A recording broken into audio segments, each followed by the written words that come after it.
আচ্ছা, এতদিনে তো মনে হয় আপনারা আইফোন 17 সিরিজের ডিজাইন দেখে ফেলছেন, জানেন স্মার্টফোনটার লুকটা কেমন লুকে আসতে যাচ্ছে। নতুনত্ব দেখা যাচ্ছে এখানে 2012 বলি, আইফোন 12 থেকে এখন পর্যন্ত 16 পর্যন্ত ডিজাইনে তেমন কোনো আমরা চেঞ্জেস লক্ষ্য করিনি। মানে body frame almost similar, same, হালকা পাতলা একটু ঘষা মাজা হয়েছিল।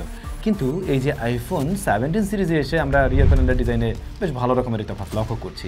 আমার প্রশ্ন হলো, এই ডিজাইনটা যেটা দেখা যাচ্ছে ক্যামেরার আশেপাশে বড় জায়গা দখল করছে, এটি কি শুধুমাত্র ডিজাইনের জন্য নাকি অন্য কোনো পারপাস হতে পারে? আপনাদের কি ধারণা কমেন্ট করে জানাবেন তো। আচ্ছা, এর বাইরে নতুনত্ব কি আছে?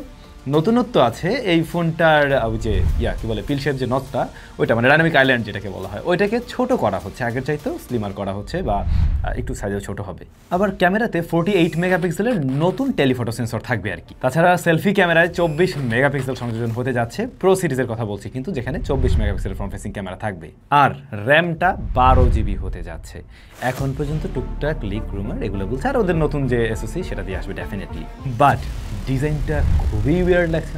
আমার কাছে তো লাগছে। আপনাদের কাছে কেমন লাগলো কমেন্ট করে জানাবেন।